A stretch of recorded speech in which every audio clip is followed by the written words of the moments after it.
quiet. You anticipated that I was going to start the meeting. First, I want to apologize for us being a little late. We ran a little behind on our closed session.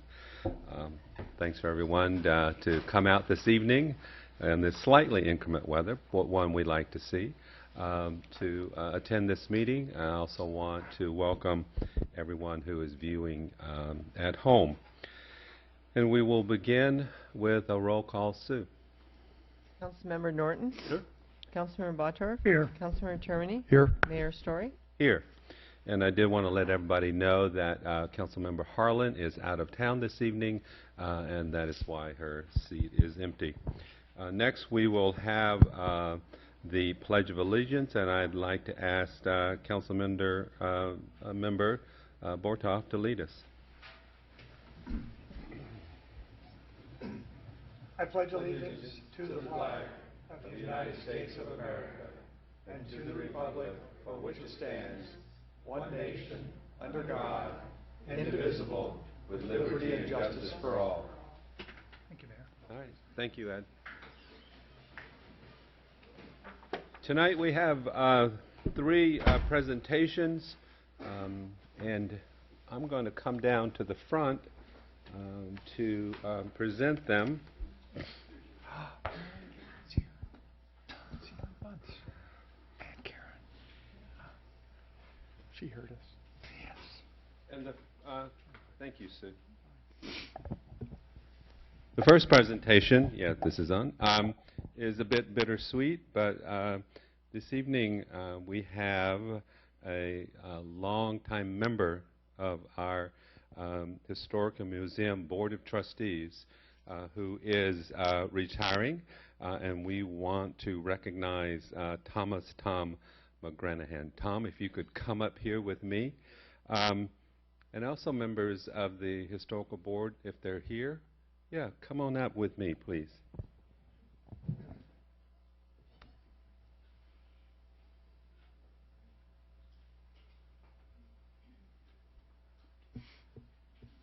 Yeah, Linda, you guys come up with Frank. Come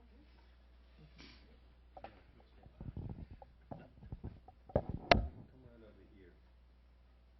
And Tom, why don't you come over here too and come next to me, so we can look into the camera, which is in front of us there. Oh, I see. And hi, Bob. Come over here, Bob.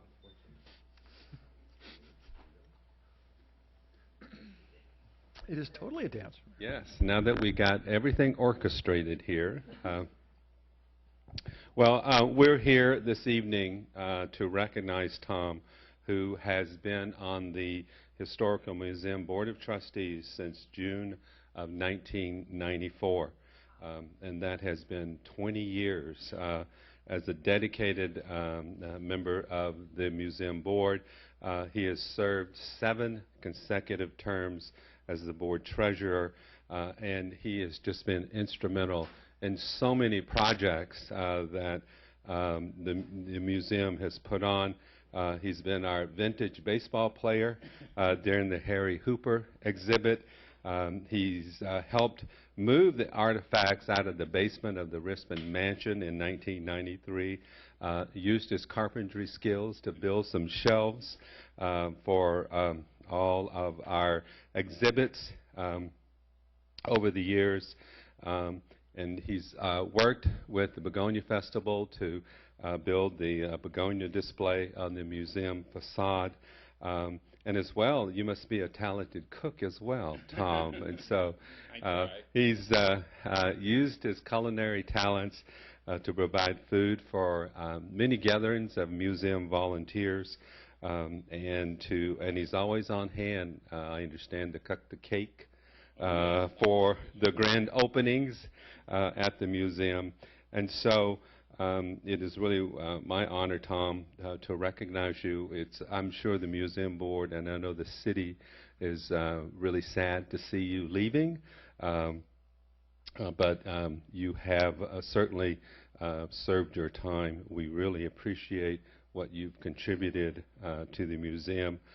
And therefore, I, Sam Story, Mayor of the City of Capitola, hereby thank and honor Tom McGranahan for his leadership and service to the preservation of our history and development of our museum, therefore improving the quality of life in the city of Capitola and Santa Cruz County. And with that, I have a plaque we would like to present you. You can put on the wall at your home, and so that all your friends and family can see what you have contributed to the city of Capitola. So thank you. Yeah, you're very welcome. I was wondering if any of the museum board members would like to say a few words. And Linda, you want to? Yeah, we also, as most of you know, we have a small museum, but it takes a lot to keep it running. And for 20 years, keeping it running is a really big deal. And Tom has contributed in so many ways to the museum, to the volunteers, to the board, watching our finances when we didn't have any, and then when we did have some, managing them for us. And so the Board of Trustees would also like to present you with a small token of our appreciation. It's a Star Award, just showing us how much we appreciate you being here. And I'd also like to recognize some family members that are here this evening. Tom's wife, Mary Jane, his daughter, Deb, and her husband, Mike, and Mary Jane's daughter, Beth, and grandchildren, Sarah Jane and Thomas Lloyd, are all here to support and say thank you. So, thank you. Thank you. Do you want to say a couple words? Well, it's certainly been a pleasure over the years to do the volunteer work. I know that the City Council has always supported the volunteer people throughout the years. I particularly enjoyed their little dinners and whatnot that they throw each year. And I've got a cigar box full of little pins that say thank you. So you know, if my health was better, I'd continue on, but it's time to call it quits, I think. Thank you. Anyone else from the museum board? Yeah. Well, thank you so much, Tom, for all your years. You know, you have helped make the city of Capitola a richer place by preserving and displaying our history.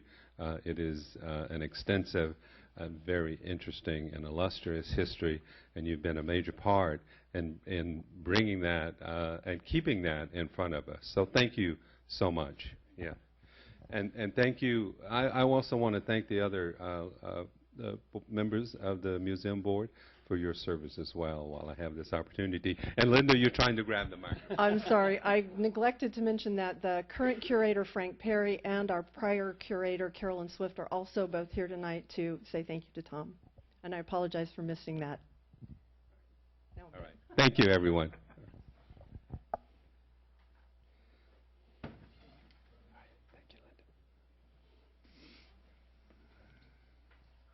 The next presentation that we have this evening is one declaring the month of November as Pancreatic Cancer Awareness Month. And I believe we have some representatives here. And I wanted to ask, yes, it's Jennifer Flanagan. She's a volunteer for the Silicon Valley affiliate of the Pancreatic Cancer Action Network. Yeah, please come up, Jennifer. And Diane Borenson, who's the Volunteer Advocacy Coordinator of the Silicon Valley affiliate, and she is a pancreatic cancer survivor. So thank you, Diane, for being here and giving us the opportunity to hear. Turn around here, and just so that you can look into that camera for the folks who may be watching at home. You know, we do these proclamations here in the City Council chambers from time to time to bring attention and awareness to issues and afflictions that affect us all. And certainly there's no deadlier one than pancreatic cancer. It is currently the fourth leading cause of cancer death in the United States. And, you know, in a startling statistic, only 6% of those who are diagnosed survive through their first 5 years. And, You know, I think we want to recognize the efforts being done by others in our community as well as organizations and to help hopefully put an end to the pancreatic cancer. In 2012, Congress passed the Recalcitrant Cancer Research Act, which calls on the National Cancer Institute to start building a scientific-based framework and strategic plan for conquering and overcoming pancreatic cancer and other deadly cancers which afflict all human beings. And just in this year in California, Senator Jim Beal enacted a concurrent resolution which recognized November as Pancreatic Cancer Awareness Month. And there's also the Pancreatic Cancer Action Network, which is a national organization serving the cancer community, providing them with support and assistance, as well as their families with care and respite services, and helping to develop effective treatments. And so we also want to recognize the Pancreatic Cancer Action Network for their work in assisting Capitola residents who may be afflicted by this disease and helping us to maintain the well-being and health of all people in Capitola and in California. And with that, it is my honor as mayor of the city of Capitola to hereby designate the month of November as Pancreatic Cancer Awareness Month in Capitola. And I wonder, Jennifer and Diane, whether, first of all, let me put that aside and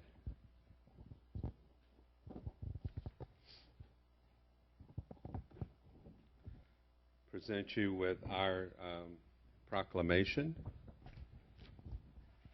And also, I didn't know if you wanted to have an opportunity maybe to say a few words to... May I take a picture? Oh, certainly. Yes. Oh, thank you. Hi, my name is Jennifer, and I'm a volunteer because my dad passed away in his 50s of pancreatic cancer. And like the mayor said, pancreatic cancer is the fourth largest cancer killer and is expected to move into the second spot by 2020. So unfortunately, we're going to hear a lot more of pancreatic cancer. And we're doing our best to help volunteer and stop it as soon as we can and get those survival rates higher. And today is the first ever World Pancreatic Cancer Day, November 13th. So we will be back next year. Thank you. Thank you. I'd like to thank you, Mayor, and to the council members. Thank you so much for doing this for us. And I would ask that you have a look at in social media today. You'd find that the Today Show hosts and ABC America were all wearing purple today to try to raise awareness about this horrible disease. So it's fortuitous that we would be presented this proclamation today. Thank you very much. And may I give you some purple ribbons? Oh, yes, please. I was just going to say I felt neglected that I didn't wear purple today, but that is a part of awareness which brings attention to particular, I think, solutions that we want to create. It starts with awareness. Sometimes it's this wearing of simple color to bring attention and bring it to the top of mind on all of us. And I think awareness leads to coordination, which leads to strategies, which leads to solutions. And so this is an essential part of it. And so I would encourage everyone to wear your purple during the month of November. And we certainly will here on the council. And Jennifer and Diane, I want to thank you for bringing this and being here this evening and bringing attention to this issue for us. Okay. Thank you so much. And I'll put my pen on right now and pass it around to other council members.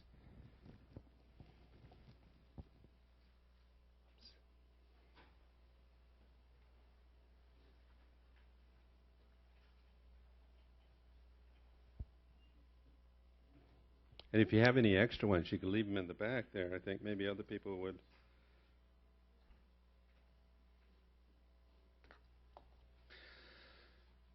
So now we have one final presentation this evening, proclamation, and this is a proclamation supporting the Mayor's Challenge to end veteran homelessness by the year 2015.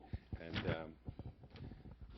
yes, I think we have Ingrid Trejo, who is the site director of the Veterans Resource Center, and Jack Tracy, who is the program manager of the supportive services for veterans' families. You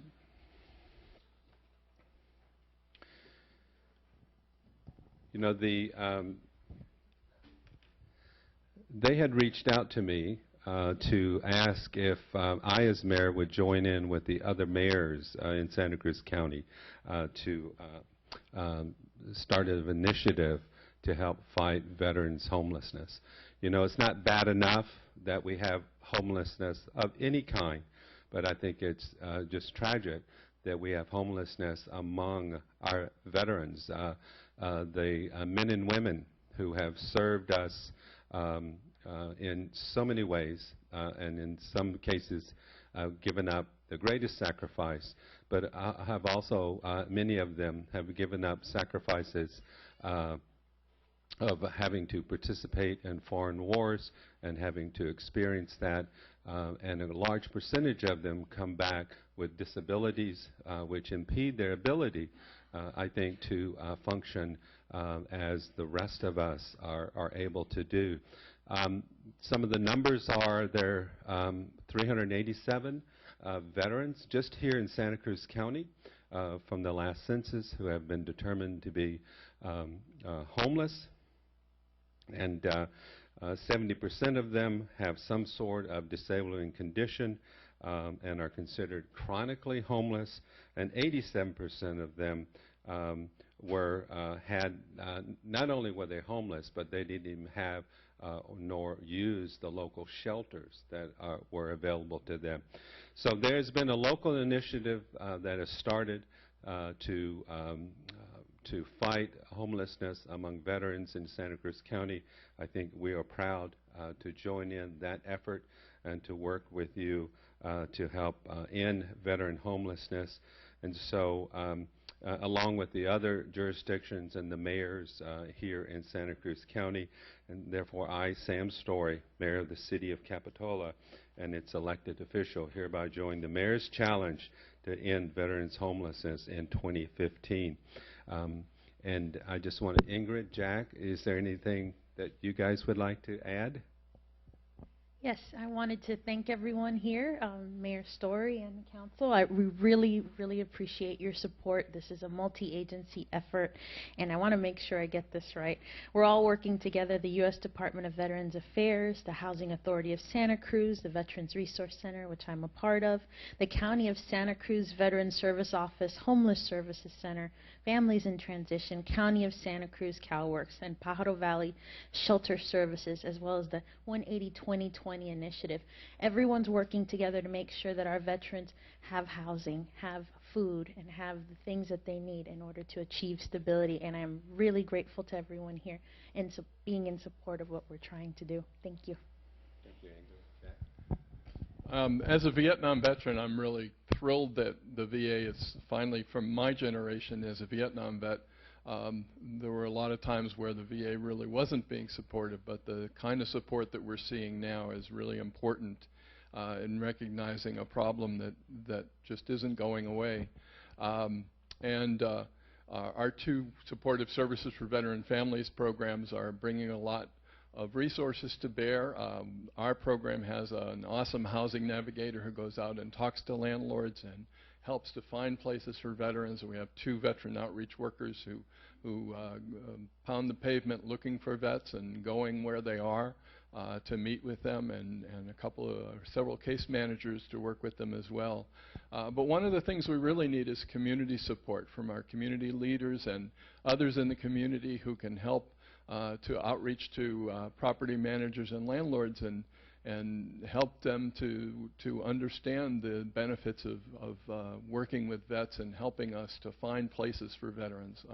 The housing stock in Santa Cruz County, as everybody knows, is a really challenge even for those of us who have resources to rent, and for those with less resources, it's sometimes an unsurmountable challenge. And we do have resources to help with that, and intensive case management to help work with the veterans and the landlords and property managers. But the more we can have others in the community helping us to provide that education and provide that outreach to folks to get them to the point where they're willing to talk with us and willing to rent to veterans, the more we're going to be successful. So thank you very much. Thank you, Jack. Thank you, Ingrid, for being here this evening.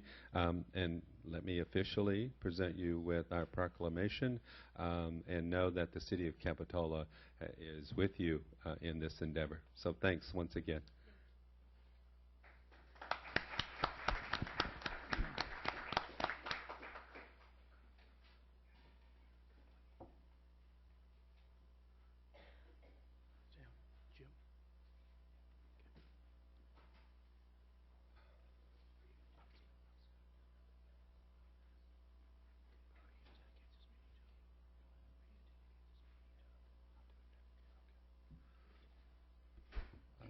Thank you, everyone. You know, Dennis was just inquiring with me about a recognition for someone that has recently passed in our community, Jim Redding. And I think I wanted to maybe do this now under presentations instead of waiting until council comments later on. Jim Redding was a long-time resident of Capitola. Many of you who have lived here knew him. You knew of his, well, one, his home up on Depot Hill, which was a prominent landmark. You know, he was, I think, a strong advocate for the history of Capitola. And preserving a lot of the landmarks and having them recognized as historical sites. His and his wife Barbara's just ceasing and untiring efforts to have Capitola's place in the history books and to be officially recognized within the National Register, you know, were truly commendable. You know, he was a part of Capitola's history, and he is going to be, I think, tremendously missed. He already is. So with that, I would like to, dedicate this meeting in remembrance of Jim Redding, and I would also like everyone to join me in maybe just a moment of silence in remembrance of Jim.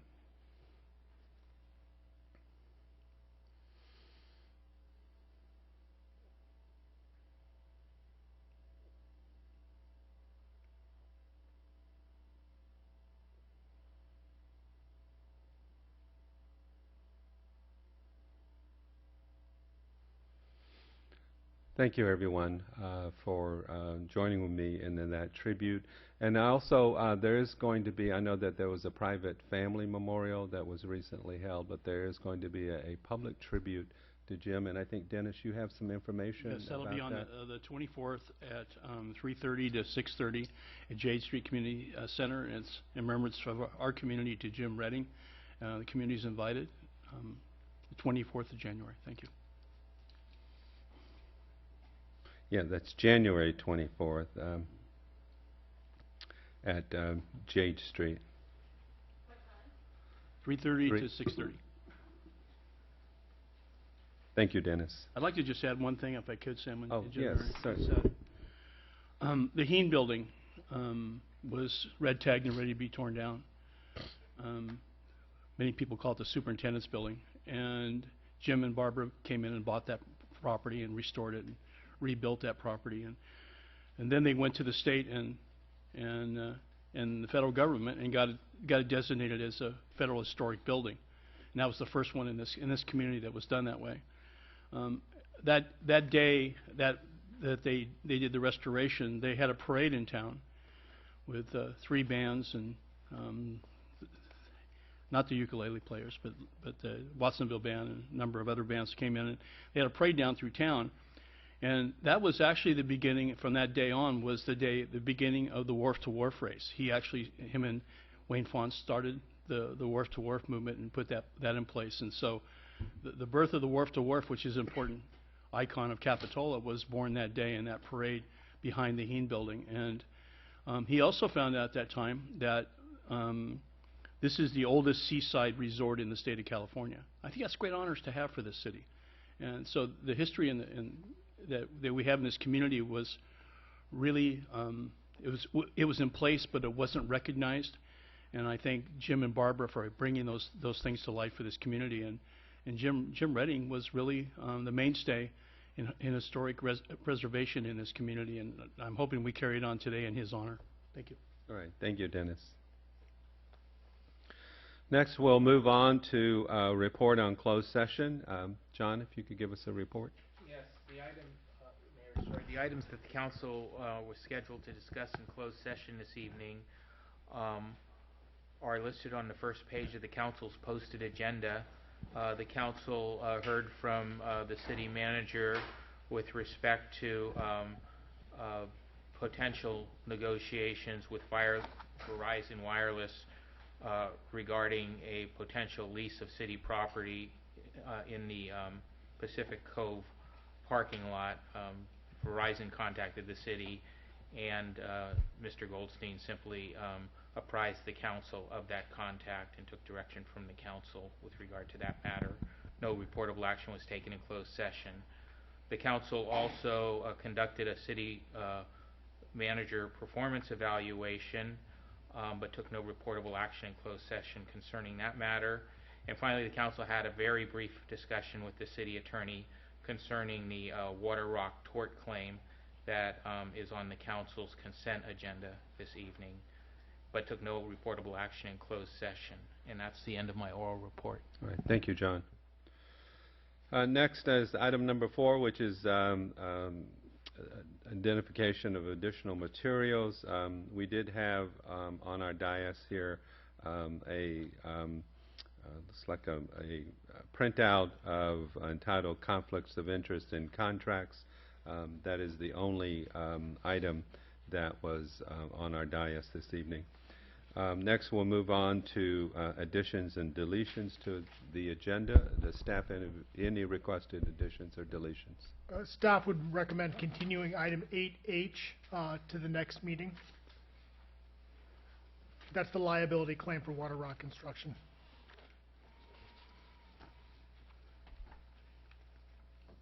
Is there a motion to continue item 8H? So moved. Motion and a second.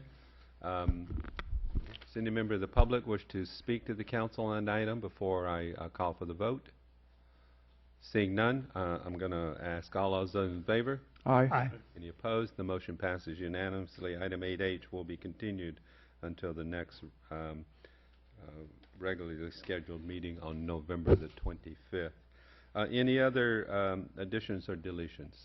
Seeing none, council members, additions or deletions? Seeing none, the agenda is fixed as scheduled and modified. We'll now move on to public comments.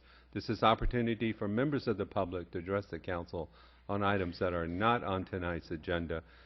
If you have some issues or items or information that you would like to present to the council, please step up and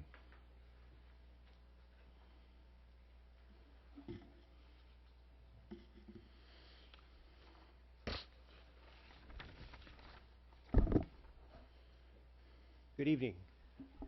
My name is Casey Beyer. I work for the Silicon Valley Leadership Group, and I'm here this evening to invite you to participate in the 10th annual Applied Materials Turkey Trot in San Jose. Last year you had a great group of council members and city folks that came over the hill and participated in a wonderful event. Why do we do this every year? We do it for the community. We do it for 5 organizations that benefit the most needy in our area, both on this side of the mountain and over in Silicon Valley. They are the Healthy Kids Foundation of Santa Clara County, the Housing Trust of Silicon Valley, the Second Harvest Food Bank of Santa Cruz County, San Mateo County, and Santa Clara County. And also this year, a new organization called the Health Trust, which is a beneficiary for children, will be one of the beneficiaries. We hope to have 30,000 folks come to San Jose on Thanksgiving morning, with 2,000 volunteers with a financial goal to raise $1 million for those organizations. The Turkey Trot is a family event. I know some of you attended it in the past. We have young kids there that have a family event with their children. They have a children's race for 2 to 8-year-olds. There is a quickest cop and fastest firefighter competition, which is always fun to see your public safety officers having a good time. We also have the Virgin America San Jose Mercury News costume contest, where the winner of that costume contest gets a flight on Virgin America anywhere they fly in the world. We have the Sympatics Can Do community giveaway, which is if you bring cans of goods for the community, they go into a big Second Harvest Food Bank truck and then they're delivered to the community. We had over 28,000 pounds of donated cans last year, and we hope to do that again this year. And then Steve Bennett from the Second Harvest Food Bank of Santa Cruz County is here to talk about why you should participate, and it's called the Mayor's Cup. So Steve. Thank you, Casey. Thank you, Mayor Story, council members. As my colleague said, my name is Steve Bennett. I'm the Community Relations Director with Second Harvest Food Bank here in Santa Cruz County. The Silicon Valley Leadership Group was nice enough to invite us last year for the first time. This is our second year. The reason it's important and the reason I'm here is efforts from last year from folks on this side of the hill that participated, sponsored, signed up, brought us $50,000, the equivalent of 200,000 healthy meals for Santa Cruz County residents. Without the help of the community, which includes you folks, we can't do that. And we really want to replicate or beat that this year, which I would love. And there is a category, as he mentioned, called the Mayor's Cup. There are several categories depending on the size of your city. The size of your city, which is called, these are their terms, not mine, extra small city. Los Altos Hills had been winning this for years, and it looks like this year Scotts Valley is leading it right now. This is the final city council that Casey and I are presenting at. We've also done the Board of Supervisors as well. Most of the supervisors are in. And it looks like your colleagues to the north, Scotts Valley, is doing. I don't want that. I want you guys to do that down here, especially when I have Councilmember Norton, who has a close relative who's a good board member of ours. So last year we had Mayor Stephanie Harlan, Vice Mayor Sam Story. This is at the time, of course. Council members Dennis Norton, Ed Bortoff, and there were 19 other residents of Capitola that signed up, and we appreciate that. Once again, that 200,000 meals goes a long way when we're feeding 56,000 people a month in this county. When you figure out we've got about 250, 260,000 people in this county, depending on the time of year, that's somewhere between 1 in 4 and 1 in 5 people we are feeding each and every month. It's efforts of things like this that let us do what we do. So anything you guys can do to sign up for that and be part of that and give us the bragging rights on this side of the hill as I look at those guys on the other side of the hill and go, look what our folks did over here. That's fantastic. That does not just you folks, but city manager, clerk, all the people that work for the city up here, you're all eligible to help us count in that. So anything you do, the folks of Santa Cruz County, thank you. So you may have seen our posters around. We've got a crew of volunteers that have been putting these up all over the county in the last few weeks, and we'll continue to do so right up until it. I'll be judging that costume contest at 6 in the morning that day on Thanksgiving. I'm looking forward to it. Maybe I'll see some of you guys there too. You can count me in. I'm in. You're in? I'm all in. right. All right. Thank you, Steve. Thank you Thank very you, much, Casey, One for question, bringing Steve. that to us. Yeah. The flight with Virgin America, does that include a flight into space? Is that part of the... Check your insurance policy on that. Thank you all for your time. Well, I think the challenge has been put down. We want to beat those folks in Scotts Valley, right? So, yeah, let's get in there and see if we can do that. So, so thank you. Thank you for putting on this wonderful event for a lot of wonderful causes, and we look forward to being a part of it. And so, all right, thank you. Thank you. Does anyone else like to speak to the council this evening?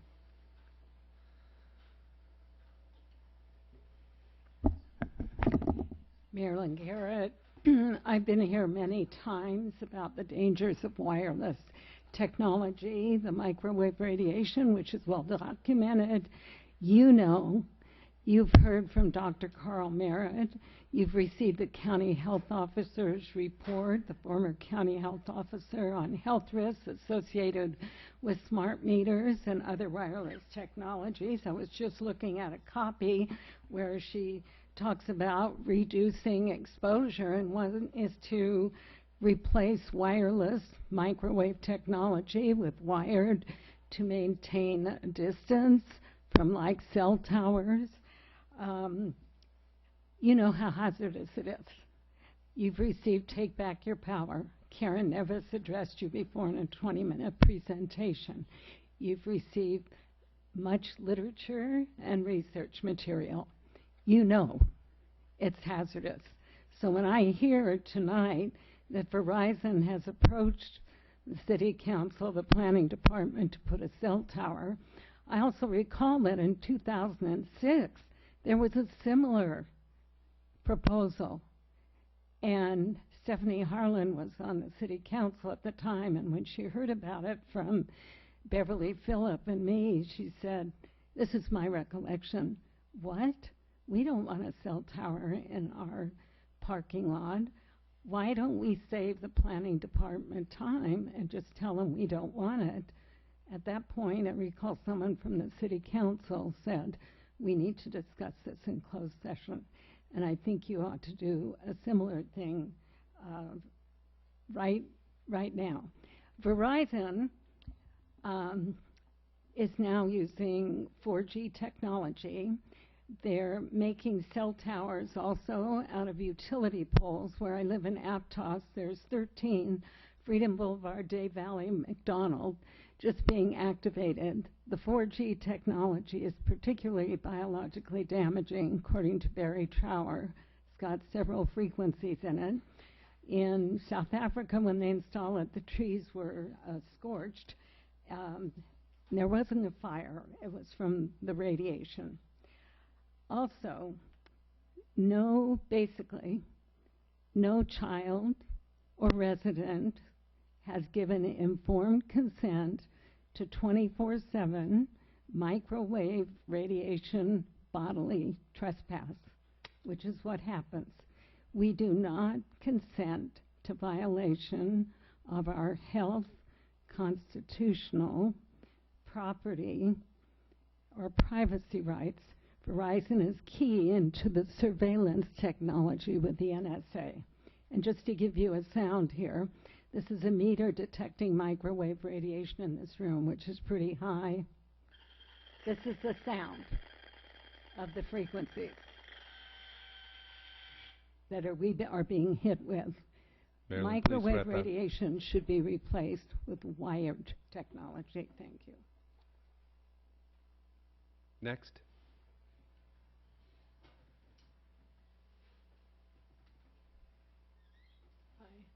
My name is Bonnie Johansson. I'm a resident of Capitola. This kind of piggybacks on what Marilyn was talking about. I also have serious concerns about wireless radiation. Where I live in the Capitola Shores condominiums, I started having some pretty severe health symptoms after the smart meters were installed. That included last year I actually had cancer, which fortunately I was able to survive. But I really want, when you talk about wanting to increase awareness about cancer and preserving the health and supporting the health and well-being of Capitola residents, that it's critical that we look at the link between wireless radiation and cancer and take it seriously. I know that some years ago, before the meters were installed, the city of Capitola did issue a moratorium, but they went ahead and installed them, and the city did nothing to stop it. And I would like to request that that moratorium be taken a little bit more seriously. There are two cities that I'm aware of, Portland, Oregon, and there's a city in Canada where they forced the utilities to remove all the smart meters because citizens were being injured by them. and they're dangerous. And so I would like to request that this issue be taken a little bit more seriously, and that you use your authority as a city government to protect the health and welfare of the citizens of Capitola. Thank you. Thank you.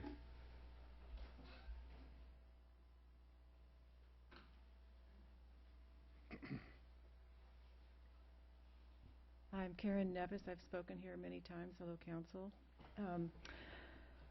I didn't really want to even come tonight. It's hard to be in this room, but because of what's happened to me, I thought I would tell my story. I know a lot of people watch in the community, and I really feel like when we speak here, we're speaking for many, many, many people, and many people haven't connected the dots yet as to why they're having severe health problems and symptoms. And the big elephant in the room is the wireless, no matter what you say or think, and you think it doesn't affect you. Recently, when I heard that you were going to possibly consider putting a cell tower right behind Jamie Goldstein's office in the parking lot, because the city would be receiving $2,500 a month for that.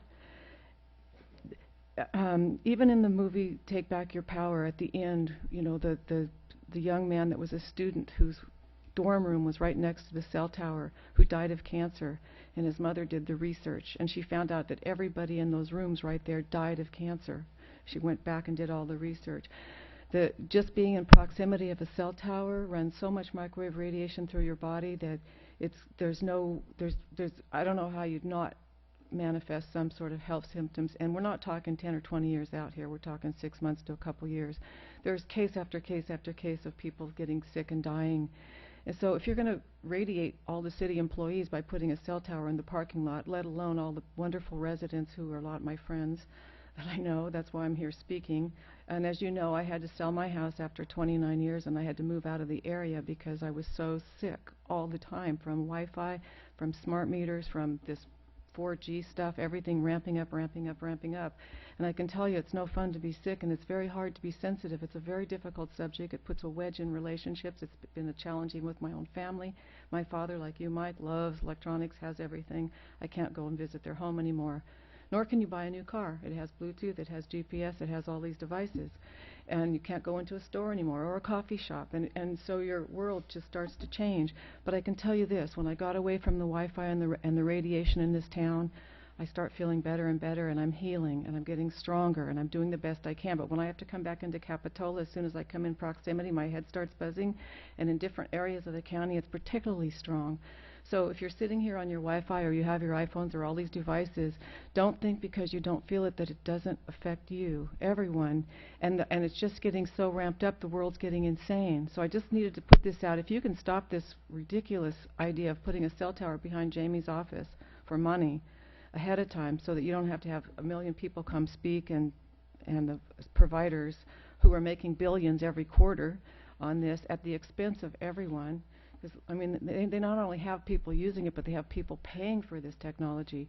So I really feel like in a short period of time, the new technologies will come in. I really feel like one day soon that cell phones will run on light, and it'll be safe. And we have a lot of new technologies coming in rapidly right now. We're in a really pivotal point on the planet for a lot of change happening.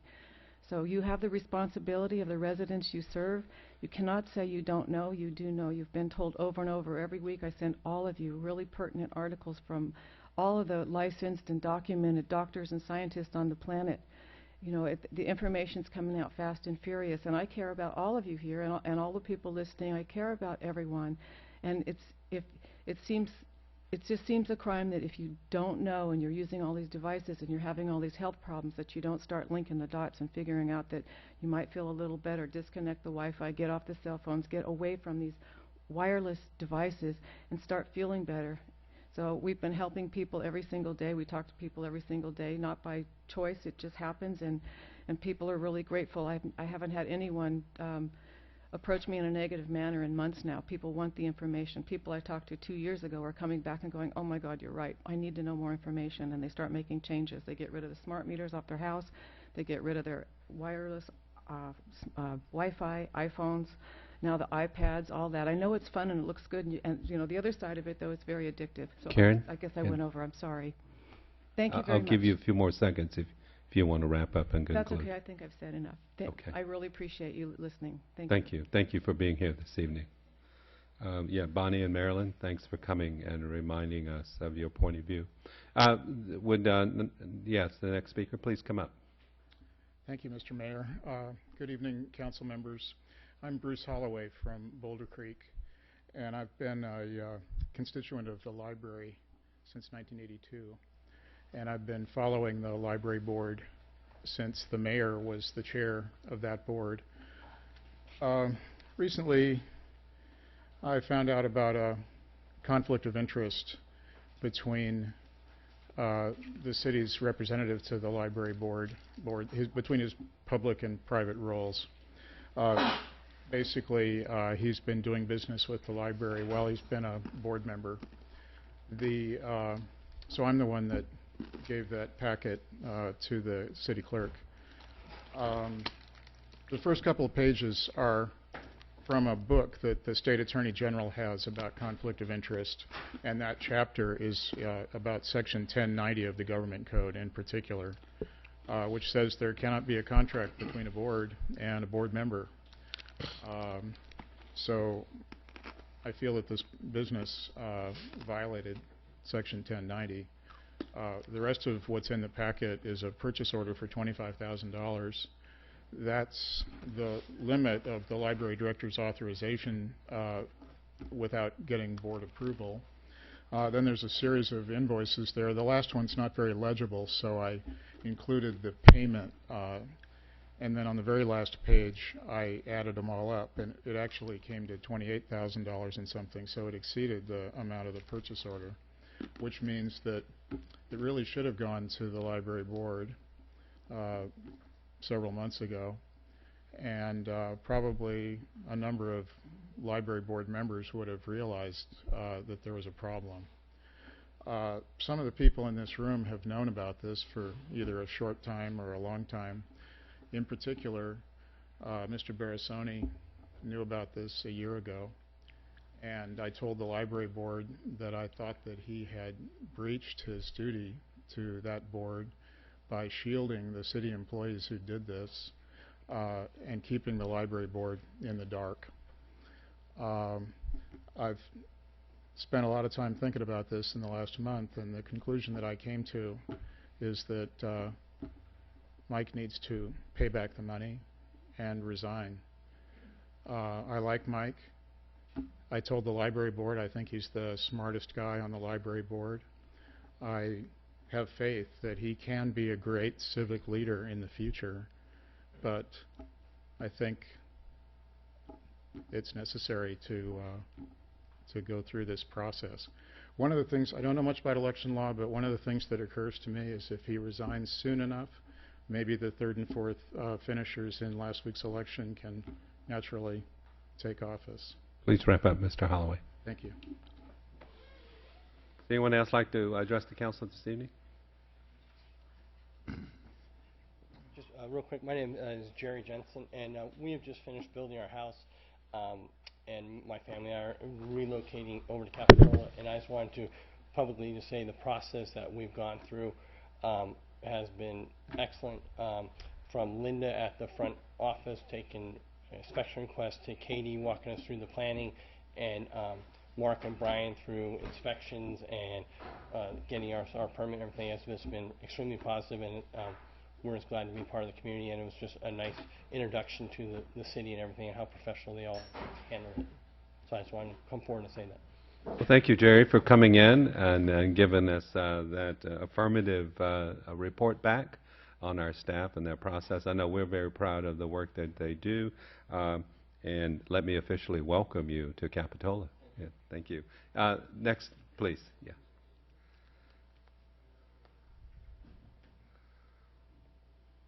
Hello, my name is Mike Taylor. I'm lifetime Capitola Santa Cruz resident. I work for a local company here in town called Altera Solar. Might be familiar with us. You've probably seen our signs. We're getting bigger and bigger and making a really good renewable energy impact in the county. One thing I want to bring to everybody's attention, if you're on Wi-Fi right now and you can type, check out theheroprogram.com. It's just heroprogram.com. It's a way for homeowners to get funding for solar, renewable energy products, water conservation, LED lighting, all kinds of great home upgrades through using their property tax. It's got to be approved by you guys. You got to go through the process. That part I don't know much about. I know more on the installation and the good that it can do. When everybody wants solar, renewable energy, it goes for solar thermal, upgrading appliances, better windows, things like that. It's another source of funding for you as homeowners, for the community as homeowners to use and get more renewable energy out there and help us keep more money in the community. Not going to super big companies for getting these projects and being able to have and hire your local solar installer, plumber, contractor, things that's kind of the backbone of the community. So check that out. It's real simple. There's a button you click on right there and it'll give you all the information you need. If there's any homeowners in the crowd and you want to look at it, heroprogram.com. Check it out. That's it. Thank you. Thank you, Mike. Anyone else? Yes, please come up. Great job, Mike. Unlike Mike, I'm not going to wing it. I'm just going to read off of what I wrote down here.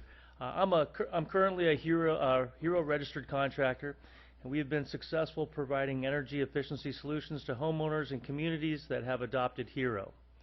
We have also been able to expand in those communities by hiring locally, which I am a local contractor, and we have all of our employees on our solar division live and work right here in Santa Cruz County.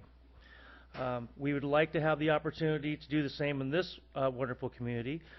We are here today to ask you to approve the adoption of the HERO program. Not only will you be providing a voluntary financing option to your constituents, which we all know is good public policy, you will also enable local economic stimulus in the form of job creation and generate a lot more revenue for the city because HERO registered contractors pull a lot more permits in jurisdictions that have adopted HERO.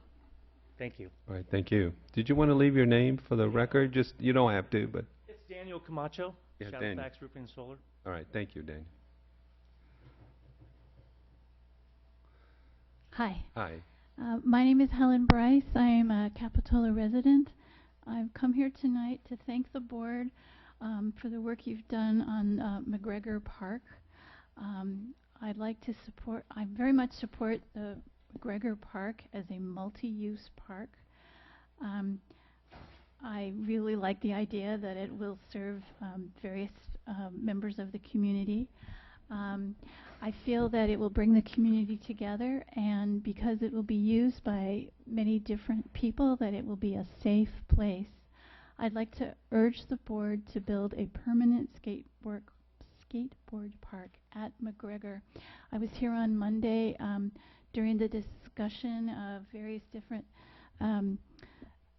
elements that could be part of the skateboard park, and I thought that the gentleman from MG Creations, I think it's Michael Greenwald, I'm not sure if I got his name right, but I thought he was very thoughtful and conscientious, answered all of our questions, and had many different suggestions. I really liked the way he responded to the different issues that people raised, and I really liked the way he envisioned that the skateboard park could be done in different stages over a period of time. I live in the neighborhood. I am disappointed that there was a small vocal group that is still pushing for a skateboard park at the Monterey Park, which I believe a lot of residents of the area oppose. I think that the general plan for the city of Capitola includes preserving the neighborhoods, and I believe that the area around Monterey Park is already very impacted, and I don't think we need any more paving of the area. I'd like to ask the board to preserve this as a green space. So once again, I would ask that you please build a permanent skateboard park on McGregor. I think it's the best use of the funds, and I would very much like to take my grandchildren there. Thank you. All right, thank you, Helen. Is there anyone else who would like to address the council this evening? Seeing none, I'm going to close the public comments portion of this meeting. Then I'll move on us to item number 7, which is council treasurer and staff comments. We'll start with staff comments. Are there any? I don't have it tonight. An item. Okay, I yes. just wanted to announce that we have openings on several city committees and commissions, and to contact the city clerk's office if anyone wants to apply, to the Finance Advisory Committee, the Architectural and Site Review Committee, Planning Commission, Traffic and Parking Commission, Community Television of Santa Cruz County, and Santa Cruz County Hazardous Material Advisory Commission. Thank you. Thank you, Sue. And yes, I would like to encourage everyone who may be listening in to apply for those committees. Be involved in shaping your community and the things that go on here. Treasurer, comments? No comment. Thank you. And council comments. Dennis? Yes. First of all, Michael Termini, I want to thank you for the thousands of hours that you put into our library system, way beyond the call of duty of any council member or anybody else that sits on that committee. And I'm a little offended someone comes out from out of town to attack you like that and ask you to resign. It's not fair. Thank you. I want to talk for a second about exciting event that's going to go on in Santa Cruz County. And the Santa Cruz Children's Museum of Discovery that's located in Capitola Mall will open this Saturday. And so from 10 o'clock till 6 o'clock it'll be open. And if you've never experienced a children's discovery museum, you have to go to this one. We had a preliminary opening, and it's just a fabulous affair for the whole family. Take the kids there. It's free. It's going to be open the whole day for free. It's located in the Abercrombie Fence old location in the middle of the mall. It's a nice, safe place for kids, and it's a great place for community, and we're really happy that they decided to locate to Capitola. Santa Cruz seems to draw all of the facilities, but this time Capitola got its share. And so this Saturday, from 10 to 6 in Capitola Mall. Thank you. Thank you, Dennis. Any other council members? Yes. Just a quick comment. I just want to add that in addition to Pancreatic Cancer Awareness Month, this is also month has also been dedicated to Movember, which is a Men's Awareness Month. It's a combination of men and November, the term Movember, and as the mayor mentioned with the purple ribbon, the awareness sign. The sign of that is men are growing facial hair for the month of November, and I've joined into that support with this mustache, albeit it's not as much as I thought it would grow, but Is that a mustache? my purple ribbon stands out more than my mustache, but it is Men's Health Awareness Month, and so just want to acknowledge that. Thank you, Mayor. Thank you, Ed. You should dye your mustache purple. And yes, Mike. If I could ask the chief to come up, I have a question regarding McGregor, and thank the lady left was talking about the McGregor skate park. Chief, we keep on hearing a lot of horror stories about the massive number of transients camping and shooting up and doing God knows what all around the McGregor Park. Have we had any calls for service? Have we, noticed any kind of activity around there? Because I've never seen it. We've consistently seen some activity. There's been no increase in activity. The most we've had has been traffic collisions and stop sign violations, primarily further south near Coronado. So that's where we have been focused our attention because of the traffic issues. Okay, thank you. Thank you, Mr. Mayor. All right, you're welcome. Next, we'll move on to the consent calendar. These are items that will be handled in one vote unless any item is pulled by a member of the public or by a council member. Just to remind everyone, we have continued item 8H until the November 25th meeting. But is there any member of the public that would like to pull a consent agenda item for separate discussion and vote? Seeing none, I will bring it back to council members. I'll move consent. Is a motion to move consent? Yes, Dennis. I'd like to pull items E and J, please. E and J. Okay. I will second the other items. Okay, let's take the vote on the items except for items E and J. All in favor? Aye. Any opposed? Dennis, you approve the other items? Yes, I do. I'm Okay, sorry. I'm sorry. I'm sorry, Yeah. sir. I'm So the motion passes unanimously. Dennis, should I put those off until? You can put those at the end, it's fine. The end? Yeah, Okay. if you like, it's fine. Whatever's best, yeah. Before I do that, no member of the public mentioned those, and so I will schedule items 8E and 8J after item 9C.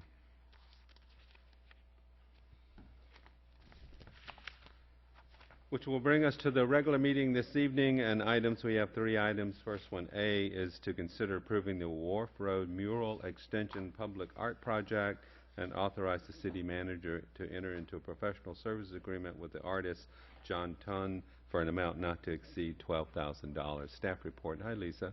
Hi, how are you? I'm doing well. Good evening, council members and Mayor Story. So tonight, this is the Wharf Road Mural Extension. What we're asking for tonight is that the City Council approve the extension of the existing mural, which is located on Wharf Road retaining wall between the Trestle and Prospect Avenue. That particular mural was completed in 2010 by the artist John Tunn. And in addition to John working on this, he also had a local artist assist him, and her name is Maya Negri. And so what we've had now is that the Art and Cultural Commission has gone and requested a proposal for John to complete this mural, to go down, let me do a picture here. Whoops. To continue the mural under the trestle and to continue the same theme of the mural. This particular retaining wall is owned by the RTC, so if the City Council should approve the extension of this mural, then I'll have to take it to the RTC also for approval, and if that should occur, and given that the weather should hold out, we can begin work on this sometime in January, which would be exciting because we could have it done in February or March. The cost of this project is $12,000, and it would be with John Tunn, the original artist, and again, Maya would assist him in this project. The funding for this project comes from the Public Art Fund, so there are no general fund dollars associated with this project. And as by our municipal code, the Art and Cultural Commission has approved it, and so in order to move forward, then the City Council must approve the project. So as you can see, this is a continuation, the design of the existing mural. It has the begonias that are coming down the walls there, a scenery of the ocean, and then the people that are going to be featured on there are typically somewhat life-size, same as the other one. That's just above this end of the Wharf Road mural. So that actually, it's a brief presentation. That concludes it. If you have any questions, I'm happy to answer. Questions by council members? Yes, ma'am. Is this a replica or is this the exact drawing that? No, it's a replica. This is what happens is, here it is here too for the audience if they can't see that. I'm more than happy to pass that around. What he did was he took that drawing and then as a proposal we requested that he do a complete mock-up for us, in order to approve it. But essentially it's going to be the same as the existing mural. But not necessarily these individuals. No, no, he actually took this from the web and just dropped them in. Okay, great. Thank you. Any other questions? Lisa, I had a question about it. The art wraps around the stairs? It does. We should bring up the Oh, full here. panorama because this doesn't do it justice. Actually, I took a picture of that with my phone. Okay. Do you have a picture, Lisa, with the other mural next to I it? see. No, I don't. Yeah. That's what. Okay. Right. That's not clear. And so the stairs are going to be incorporated and painted as well. That's not. They're metal, so I don't know that's if it'll last on the stairs. That's a public works question, I think. Yeah. That's Okay. Maybe yeah. It's just kind of. It was Look a at little Steve up hard. here. It was a little hard to tell. Maybe a coordinating color. Yes, Yeah. a complementary color. That would be nice. That would be nice. I think that's a good suggestion. The- Please repeat the question. Oh, we'd like to, can you envision the stairs being repainted to be a little more cohesive with the mural, complementary? we asked the artist to make something that's not quite as busy as the other mural, but to continue the theme. So the floral theme carries on throughout, as well as the little peek at the ocean. I think we could work with the artist and because they're steel stairs, figure out a way to get them painted. I think Great. something like Right, right, okay. Well, thank you. That was my questions, and so, The Art Commission is very excited about this. And the fact that we have the same artist who did the original, the same two artists doing this one, square foot by square foot, it's the most art you'll ever get for the money. yes, and I just want to, the original, the phase one of this project, I mean, just everything I've heard has been tremendously received, I think very well appreciated.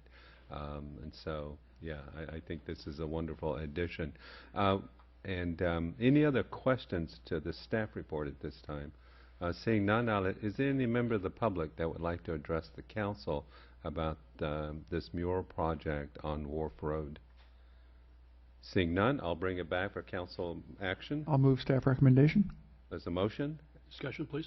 And, well, let's see if we get a second for, okay, now we have a second. Yes, Dennis. I'm a real big fan of the Arts Commission and the work they do. I'm not going to vote in favor of this project, and I'll tell you why. Is that art stands alone. We have a mural up there right now that functions well. The continuation of that it is busy. This is busy in artwork. That is a busy piece there with all of the flowers and the colors, because those colors, remember, are only going to stay that color while the vegetation around it doesn't achieve that. So it doesn't look like a continuation of the vegetation. The window into the thing is fairly busy itself. I just think art needs to stand alone, and we were fortunate to do that with the tile project and other art projects that we've done in the village, and let them stand on their own. I just think that the continuation is way too long and visual. If you walk down the Riverview path now, you can see the whole effect of that mural just from that pathway. So it's not just a vision point along here for Wharf Road. It's a vision point for the whole community to see across, particularly from the Depot Hillside. I'm sorry, I just find it way too busy and I think it will distract from the other mural. And unfortunately, maybe I get a different opinion if I saw the other one next to it, and I don't see that. So continuing an art piece and only showing half of it doesn't solve my. There we go. Well, I'll leave it to the city manager to technically pull this out for you. There is a break. I mean, it's really not Right. continuous, but it is a rather ugly railroad abutment, which is kind of why we picked it, because next to our mural, it doesn't look that good. Okay.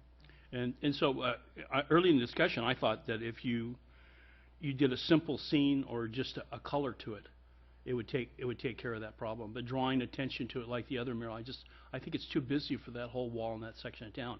And I think it will, unless it's really continuous, I think it's really going to feel like it's a separate art piece. So I'm sorry, that's just my opinion. Again, I go back, I'm a big supporter of the Arts Commission, what the work they do. I'm just not in agreement with this one. Okay, thank you, Dennis. Any other council comments or? I have a comment. I would not be one to say that I have any credentials in art. I think art is in the eye of the beholder. I have heard many comments about the wonderful art, the first mural that's there. I don't see this as a conflict because it is separated. And I think with regard to continuation, I think there's a couple of tile projects in the village actually started on the wall, extended on the wall, then wrapped around the island. And I think it was all done, very tastefully. So seeing what I see there that looks like it does, and knowing that we're going to enhance this, I'm going to support this. I think it's a great addition. All right, thank you, Ed. With that, I'm going to call the question on the vote. Let's have a roll call vote, please, Sue. Councilmember Norton? Aye. I'm going to get outvoted. No, don't slow down. Keep going. Unless I have to change his mind. If that's all I have to do is that all I have to do is talk, and you're going to change your vote?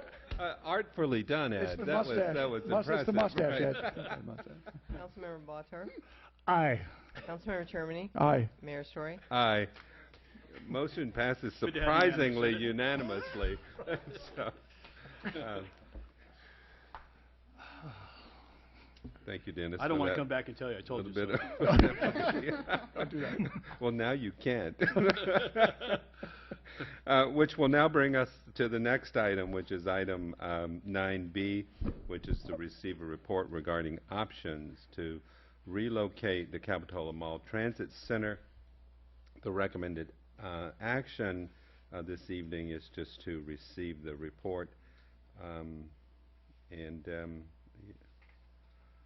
to support conceptual plans to relocate the Capitola Mall Transit Center to a new location of the property between Kohl's and Macy's, and direct staff to continue to work with the mall's owners to pursue options to help finance the overall mall redevelopment project and or modify the project scope to meet budget constraints. Staff report, please. Mr. Mayor, I have to apologize for the relatively tortured recommendation, but frankly, this has been a bit of a tortured project from the get-go, so I'm not sure why the recommendation would differ from our history. The council will recall that in 2011, the city entered into a contract with the mall owners, Macerich, to provide a little over $1 million in redevelopment agency funding at that time to facilitate mall redevelopment, to pay for the public improvements associated with mall redevelopment. As we were just beginning our general plan process at that time, it wasn't clear necessarily what mall redevelopment would look like, so the agreement was a relatively was written with broad brushstrokes to loosely describe the project to make sure that future project could be could fit into the contract. The funding for the redevelopment agency to assist with the mall redevelopment was predicated on this overall project, not very well described in that agreement, but really talked about updating the front of the mall between 41st Avenue and the buildings, looking at pedestrian improvements, landscaping improvements, looking at the facade, potentially more openings into the mall itself. And if the overall redevelopment project was not to be built, that the city was not obligated to fund any component of it. The challenge with this from the get-go has been that Macerich has insisted that the first step in an overall investment in the mall was really to move the transit center. They felt like that was their front door to the regional mall, and their opportunity to have more interaction with the traffic and what was happening on 41st Avenue. And they felt that for the buses that were stored there and idling there limited their ability to attract certain types of retailers, to have indoor-outdoor dining, those types of activities. So unfortunately, it's a difficult first step for a mall redevelopment project, and so we have been meeting off and on since 2011 to try to come up with an option to move the transit center. Originally in 2013, the Metro Board reviewed a preliminary option where we were talking about moving the transit center to the food court side of it, which I guess would be the western side of the mall, facing towards Live Oak. That option met with some resistance from some of the neighbors that lived there, and when we presented it to the Metro Board, they said they sent staff back, both Metro staff in cooperation with the city, to look holistically at all the sites that might be available on the mall property. So we did that. We took a look at the existing location A, where they're currently located. We looked at site B, which was straddling the Macy's and Macerich property line over there by the food court. And then we looked at site C, which is between Macy's and Kohl's, which would be the northern side of the mall up there. Interestingly enough, site A didn't work because it really didn't accomplish the goals of getting the buses out of the front of the mall. Site B really had constraint issues. Not only were there the neighbor issues, but there was also just constraints in terms of the turns that the buses would need to make to get in and out of the facility. Site C didn't seem to have those constraints. And in fact, we took the next step, and with funding from Macerich, had an engineer draw up plans for a 6-bus station, and it actually has storage for potentially a 7th or 8th bus as well over here by Kohl's, and would allow pickup and drop off in that space. So this is Macy's on this side, this is Kohl's over here, the Biagini property, and Ross would be up here at the top. So really, it worked from a lot of perspectives. It did require a new mall entrance because obviously you don't want to get dropped off at the mall and not be able to get into the mall. So there were some challenges associated with it, but it did meet a lot of the criteria. This is what the rendering, where it looks like in that area right now. This was a rendering that was done of what it could look like with the new buses in place, the new transit center. So a couple weeks ago, Metro staff took this option to their board, and they unanimously supported moving forward with relocating the transit center to this location. However, after that happened, I was contacted by Macerich staff, and they indicated to me that they'd costed out the improvements that were necessary for mall, sort of loosely described mall redevelopment project, and moving the transit center. And they indicated that it exceeded their project budget, and they were not going to pursue it at this time. Frankly, it's been a real difficult process working with them, simply because they've had this process of moving forward and then stopping. Obviously, the newspaper stories talked about Macerich making pretty significant investments in some of their other facilities, and I think that they've just had a hard time making a decision to invest in our facility here. So that brings us to the recommendation and what we do tonight. And what I'm recommending to the council is that the council consider this alternative location, and if you think it's a good possibility to relocate the transit center, that we take a vote on that and support it. In that sense, I think that the work that's been done to date could be validated in that we've taken the first step. I think we've all heard for years about the issues between the mall and the transit center, and if we've all identified a site that the Metro Board, the City of Capitola, and the mall has all said is the place to move it, I think we've accomplished something. So trying to take that step, I think, is a valuable one. And then I just wanted to provide you with the project update and also get direction from you to continue to work with the mall to see how we can modify the project scope, project budget to meet the cost needs for Macerich. Just because obviously the mall is facing some stiff competition from online retailers, as all brick and mortar retailers are right now, and it's clearly time for an investment in that facility. So with that, I conclude my presentation, and I'm available for questions. Could you go back to the map of the entire mall, please? There it is. So this location is this spot here. And one of the challenges is when you look at this overall site is finding the property that's actually owned by Macerich. Recall that the area in green, for example, up here is owned by Macy's. This property in this zone here is owned, I said, Biagini. This is the Ross property up here. This is owned by Kohl's, which is leased to Kohl's, is owned by Macerich. And then this is all owned by Sears. So the multiple ownerships limited the number of opportunities where we could consider relocating the transit center on Macerich's property. But this little cutout here looks like it works. We can fit the number of buses we need to. They don't have to make radical turn movements that would be impossible for the vehicles. And there aren't neighbor issues in terms of noise. Metro did some testing, putting buses out there and idling them, and Point out the ingress and the egress in that area. Where I'm they trying come to in? figure out how the buses get in. How they get in and Right. get out there. It's relatively elegant. There's several options. If they're going to go out and right on Claire's, they'll come straight out this way and turn right. If they're going to go left, the two options would be if they came in this way, they can go up to this point and make a left turn if they want, although that's an unprotected left. Alternatively, they can come out here and make a left at Bayfed there and have a protected left. And the nice thing is it's also got this sort of circular thing, so you can come and turn on, there's a fair number of ways you can get in and out. And it's a relatively quiet corner of the mall. I mean, there's no super quiet corner of the mall, but in terms of the overall activity level, there are not as many impacts with pedestrians in that area. In the longer term, if we are able to do this, we may want to look at reconfiguring this internal circulation, this intersection here. And the Public Works Director and I have talked about this intersection, and does it warrant a more substantial crossing at some point in the future. But that would be a separate project. So then do we want to take a look at the next? This is with the Macy's building, Kohl's building, and this is kind of that bay in there. Got it. Thank you. What's proposed, Jim, Jane, on the, when you move the transit center to this side, what was proposed, Jamie, for the front side yet? Well, I don't have any plans for that. The overall concept that I have talked to Macerich about is effectively looking at the Alta Beauty as kind of the model and creating more, sort of a more perforated front of the mall. That there's more front doors, more shop windows. You re-detail out that sort of all that pedestrian space that you can reclaim.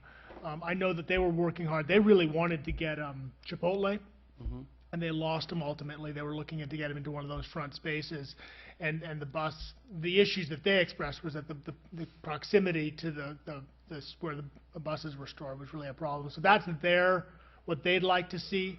They've gone back and forth about proposing some new pads out towards 41st as well. Currently, they're not supporting that, but they would like to see more perforations into the front of the mall and then kind of redetailing the pedestrian space with more modern look and feel.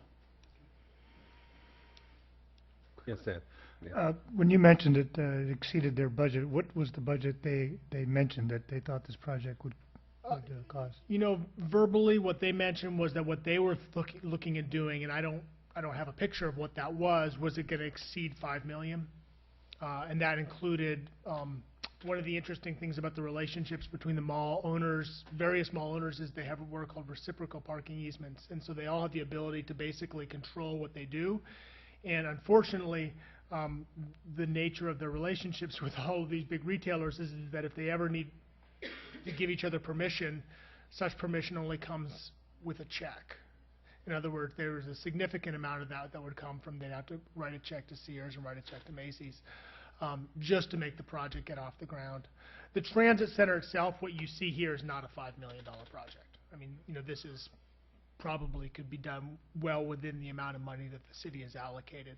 I think it's the interior mall improvements, the frontage improvements, you know, getting the buy-off from the other parties. That's where I think the costs were. Thank you.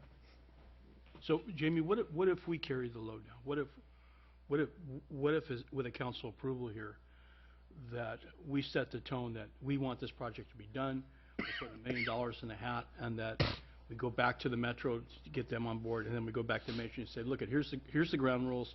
We got approval from these two agencies. You're ready to walk on this thing. Would that be a way to move this thing forward without? I'll be honest with you. That is, you know, part of the motivation obviously is we haven't had a conversation on the council level about what was happening on this in a while. So I wanted to bring you the update. But in addition, I thought that there was a real value in seeing a unanimous Metro board, a unanimous city council saying, look, this is important to our city, and taking that step, that step forward. You know, I'm happy to continue to work with Macerich, and I will continue to work with Macerich. They're the only regional shopping mall owner that we have in town, and obviously it's been challenging to get this moving, but I think that the city could take an affirmative step forward, and I will certainly use that to leverage the conversation to the extent that I can. Jamie, what's the status of the current the transit district's current location? Is that under a lease? Is that? I believe they have an easement. They have an easement for that site. Yeah. Okay. That's my understanding. In perpetuity? Yes, I do not believe it's an easement that has any expiration. Okay. Yes. Hi, Ron. I was waiting for the public portion, but I'm not here as the public. I'm here as your representative on the Thank you. Yes. Metro Board. We have a meeting tomorrow, and as Jamie has characterized the negotiations with the mall owners, he has done a great job of doing this. We have brought this as a city before the transit district several times since 2011, and presently the district, so you all know, has the present location in perpetuity. They have gone on record as saying they're going to put no money towards this move, but that they would study the move, make sure that the bus could work from that configuration there, and do everything to facilitate that.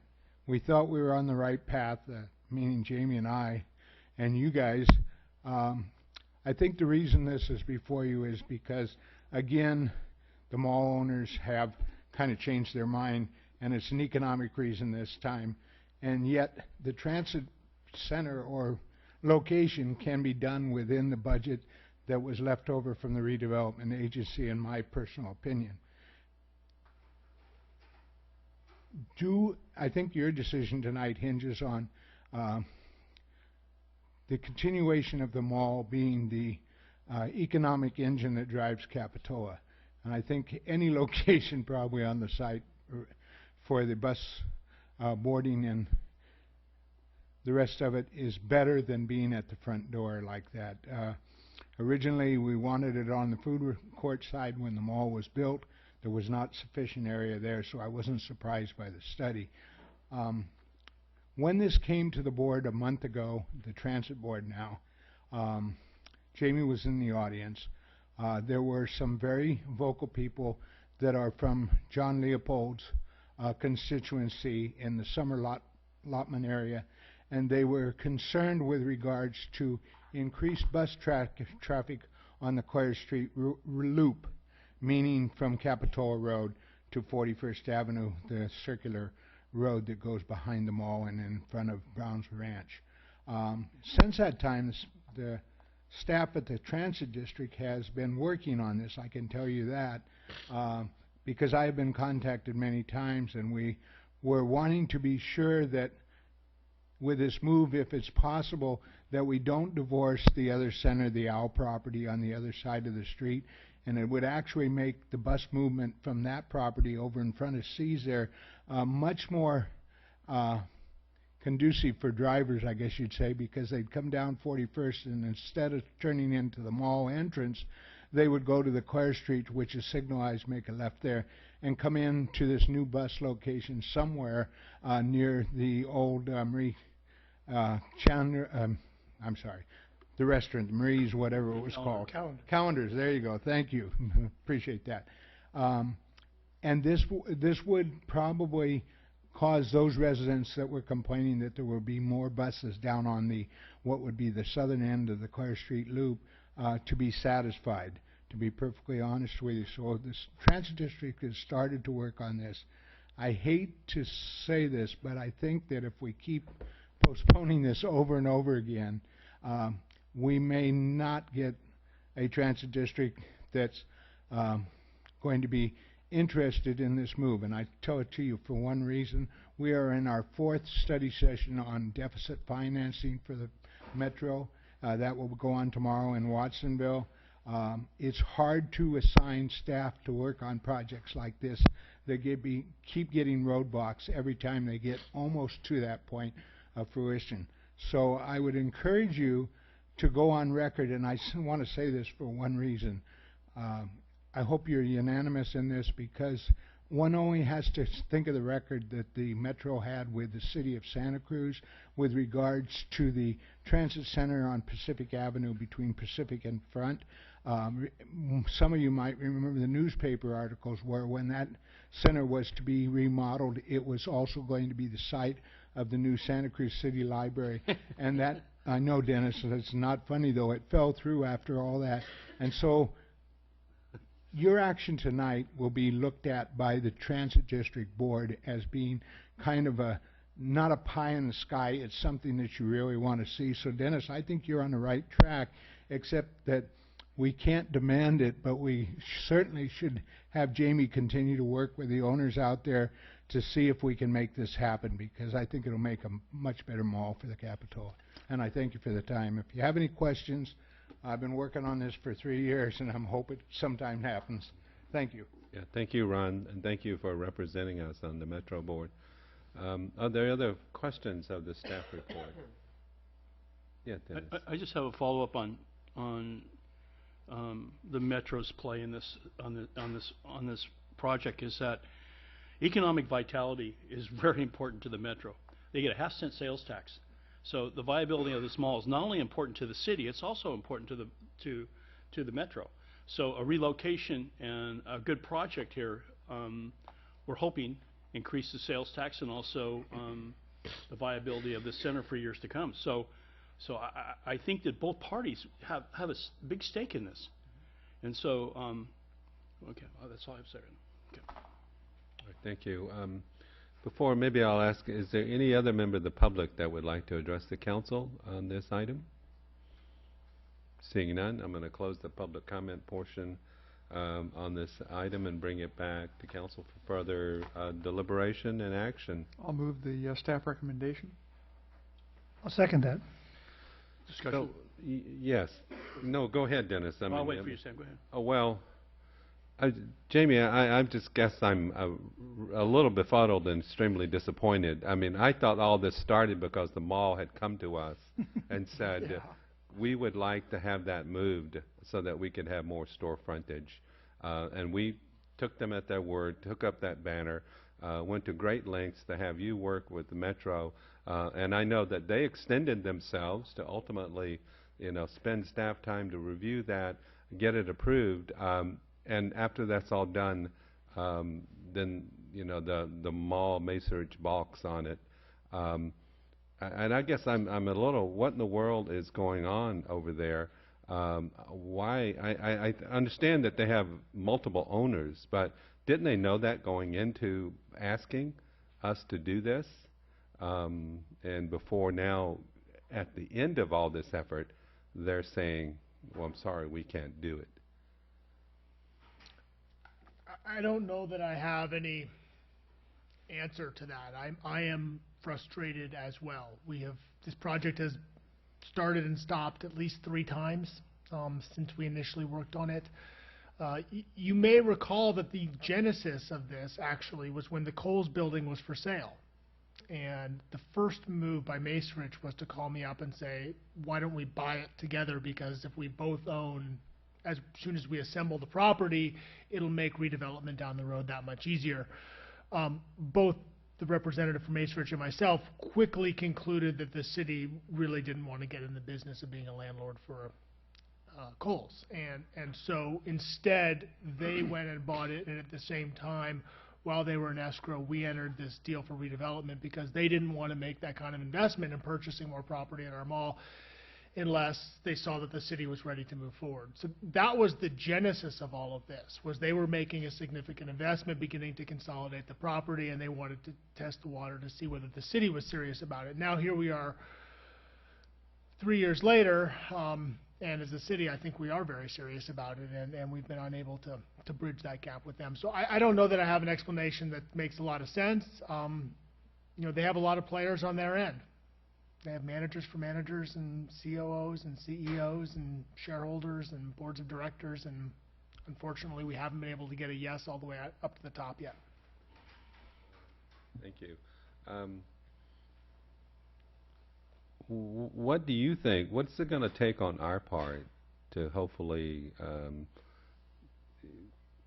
give us some leverage, or give us show clearly, I think, the seriousness of our intentions?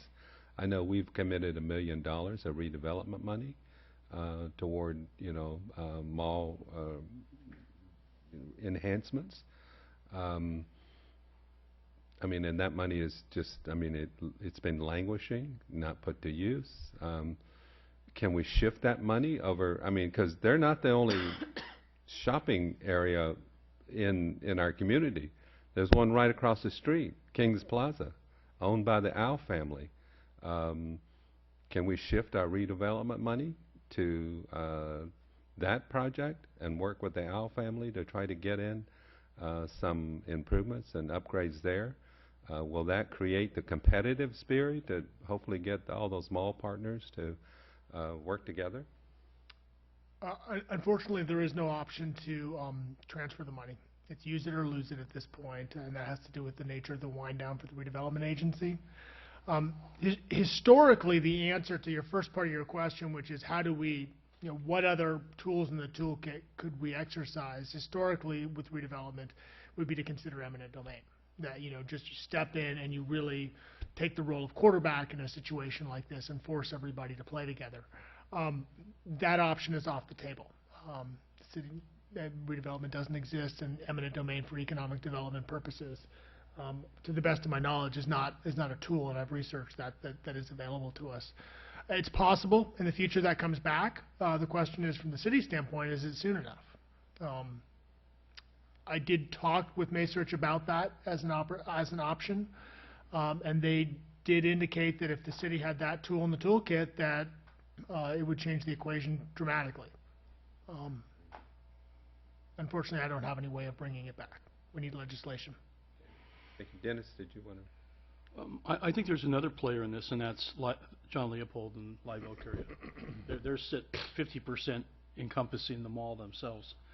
And that if you look at a user from Capitola residence for transportation, I don't know that the mall has really ever functioned as a good transportation base for the people who live here. But it does work as a good transportation base for people that are passing through here, such as from Santa Cruz to Watsonville and Cabrillo College, and that's the function of it.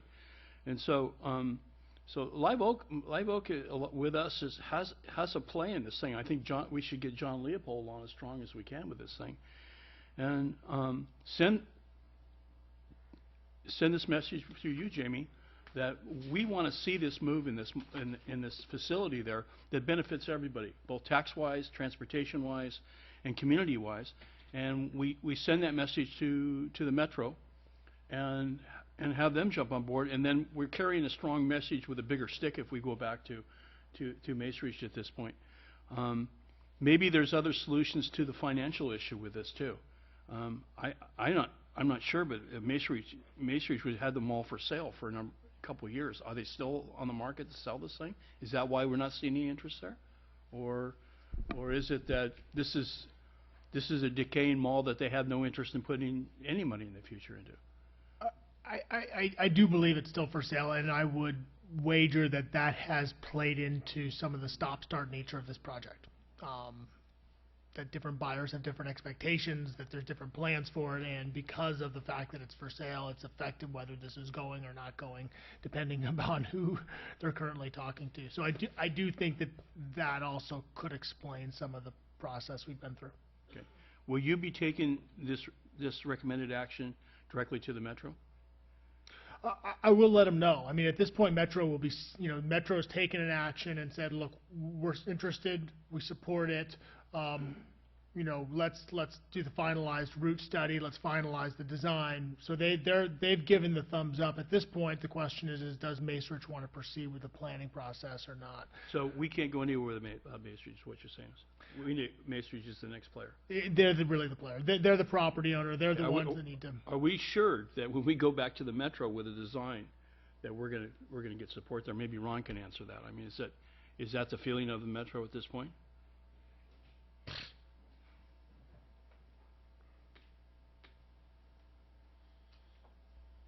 The answer to your question, Dennis, is yes. I believe if you can show that you support what the staff is recommending tonight, we can keep at least Metro's part of it, the process of looking at developing a new location on the mall between Kohl's and Macy's alive and going well. The fear at the Transit District is always that the city's not on board with it, not the developer, but at this time we have the developer balking. So yeah, the stronger you can support this and give direction to your staff, the better I like it, and I think the better the directors of the Transit District, if I read them correctly. I can't speak for them, but I've seen it before. Thank you, Ron. Okay, I guess, do we have, I don't believe we have a motion. We have a motion and a second, yes. Okay, thank you. I guess before, I call the vote, Jamie, I want to maybe just get one additional clarification about Macerich's position. Their position is strictly on a financial basis. It has nothing, no statement about the concept or the goals of this project, or being able to accomplish what the perceived, I guess, improvement, they would be considered improvements to the mall environment by approving this project. As I understood it, it was purely financial. I understood that, frankly, they had a lot of internal discussions and conflicting points of view about whether they could make this level of investment in the mall without a specific, identifiable revenue increase associated with it. And so that's, as it was explained to me, it was not any sort of long-term plan for the mall. It was just simply this particular project at this time couldn't get the final approvals it needed, but a lot of people were fighting for it. Yes, but they're not saying Well, we have doubts about whether this will even improve the mall or improve competitiveness at the mall or improve shopping at the mall. They have not raised any of those kinds of concerns. No, not at all. Okay, thank you. With that, I'll call the question on the vote. All in favor? Aye. Motion passes unanimously. Thank you. Next, we'll go to item 9C, which is to consider a professional service agreement with Kimberly Horn and Associates to prepare the city's 2015-2033 housing element update in an amount not to exceed $41,036. The recommended action is to authorize the city manager to enter into that consultant agreement. Can we have staff report, please? Hi. Hi, thank you, Mayor Story and Council. This evening, we'll be going over the consultant contract for the update to the housing element for the next cycle.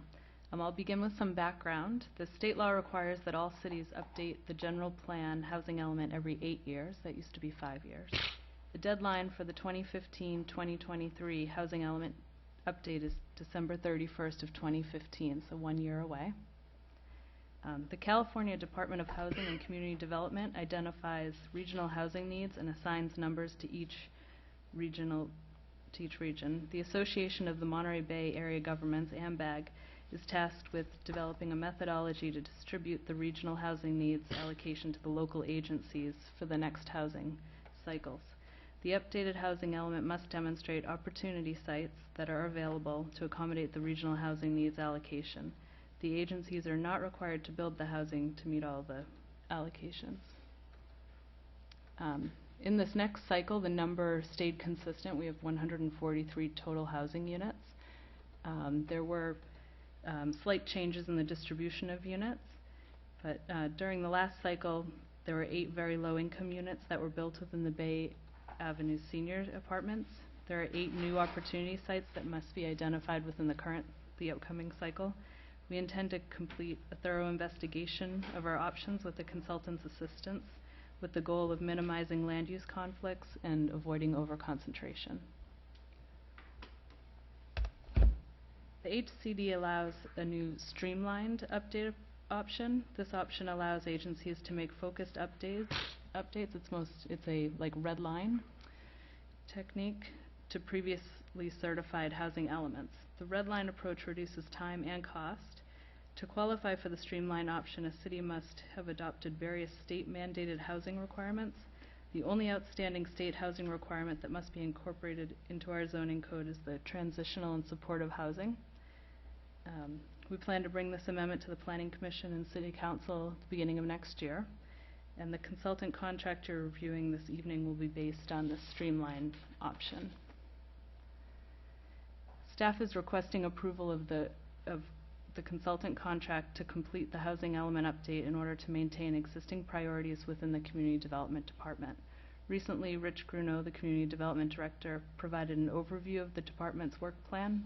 Our current focus is maintaining our current level of customer service, processing discretionary applications before the Planning Commission in a timely manner, updating the existing code, working on the climate action plan, maintaining existing affordable housing programs, and the ongoing code enforcement. Hiring a consultant will enable our staff to maintain progress on these important city projects. Staff published a request for proposal for 1 month in August 6th through September 5th. We received 3 proposals. On October 9th, we interviewed the three firms were interviewed by our selection committee. The selection committee, in the end, recommended Kimley Horn and Associates due to their extensive experience updating housing elements, highly qualified personnel with local experience, and they have got a local office in Capitola. Principal in charge, Bill Wiseman, is here tonight from Kimley Horn. The proposed contract includes preparation through adoption of the updated housing element. This includes 2 community workshops. There's also an option for an additional community meeting and a 10% contingency. The total cost is $41,036. The funds are available and budgeted through the General Plan Maintenance Fund. That concludes my presentation on the housing element and consultant contract. I'd be happy to answer questions, and as I mentioned, Bill Wiseman's here tonight as well. Thank you. Questions from council members? None? Say none? Say none? Does any member of the public would like to address the council on this item? Seeing none, I'll bring it back. Move staff recommendation. I'll second that. There's a motion and a second. Any further discussion? Seeing none, I'll call for the vote. All in favor? Aye. Any opposed? Motion passes unanimously. Which will bring us to items pulled from the consent agenda. We'll start with item 8E, which is to consider a resolution approving the 2015 City Hall closure schedule. Yes, Dennis, I believe you pulled Yes, this. for my 14th time, I pulled this item. Yes, I can And probably it goes- guess why. It goes back to this Columbus Day issue. Now, I know that we're already required to have a holiday on that day. We're required to have that, and there's a certain date that we have that. It's, no, I guess it's not necessarily a public holiday, but it's certainly a government holiday. Is there any reason that we have to call this Columbus Day? Why can't we call it Vasco da Gama Day, or America's Vespucci, or Juan Cabrillo, or Ferdinand Portola? Somebody who came to California. This guy, Columbus, he never even knew California existed. He never knew Capitola existed. Why don't we call it, why don't we keep the holiday, keep things intact, everybody gets their day off, but we change the name and we call it All Pioneers Day. We can do that. We have the power as a council to do that. We can change the name of the holiday. 10 million dead Italians won't let me agree with you, I'm sorry. Mike, you're going that way just because he's Italian, aren't you? What can I say? Jamie, do you have a... You know, the reason, so the holiday schedule is laid out in the MOUs with the groups, and we list out the different holidays. This is called Columbus Day, this day in the MOUs. I have not checked with the groups, but my recommendation would be not to make the change from the dais on the name. You never know who has some special allegiance. No, to Mr. I'm not asking to change the day. The holiday still stays there. All I'm just saying is, instead of calling it Columbus Day, let's call it Juan Cabrillo's Day. I agree, but I guess somebody who actually came to California and did something here, not someone who came to Cuba that never found California. In fact, we were still part of China then, I think. I guess my only concern is you just don't know what Pandora's box you're opening necessarily by embarking on this mission. You don't know whether there are relatives of Mr. Columbus who might pop up. If you would, thought of that. You know, We could have neighbors that are relatives of Columbus. Right. I would be happy to. I do plan to meet with the groups relatively soon. I would be happy to check in with them and find out if anyone on the groups had any particular issue with the council renaming that same day, but not changing the date. I'm happy to report back if you Okay. so wish. And John, is this something that the council has power to do, is to change the name of a holiday? I don't see why not, but you'd have to have a noticed hearing and agendize it so people would be put on notice of it and come in and weigh in. I should have done this last year when we went through this. I could have probably got it approved by now, so. I certainly don't want to, I'll move this calendar here. Dennis, can you do it in 2017? 2017. No, I'm not going to be here then. Oh. I could do it in 2016. I didn't ask for 16. Oh, I asked or 17. Intentionally for 17. Okay, so it doesn't look like I got any support to do this. Is there a motion? I'll move the resolution of the City Council to establish days for closure of the city offices with a consideration that Columbus Day may someday be called All Pioneers Day. Thank you. You may not get a second for that. Someday. I didn't say no. Is there a second? Motion fails for the lack of a second. Is there an alternate motion? Accept the staff recommendation of the consent calendar. Second. There's a motion and a second to accept the staff recommendation. Any further discussion? Hearing none. All in favor? Aye. Any opposed? I'm good.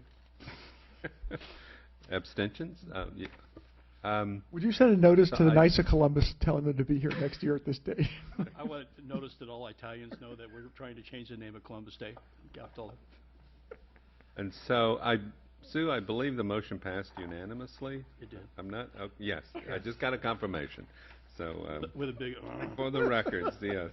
We got What was the other one? Was it So now, yes, the next pulled item was item J from the consent calendar, which is to consider a resolution authorizing the execution of a state standard agreement for housing-related park projects grant for Rispin Park. And Dennis, I believe you pulled that one Yes, as I well. did. Thank you. And, yes. And if I can get Katie to come up to the podium, maybe she can answer me. I know Rich isn't here, so.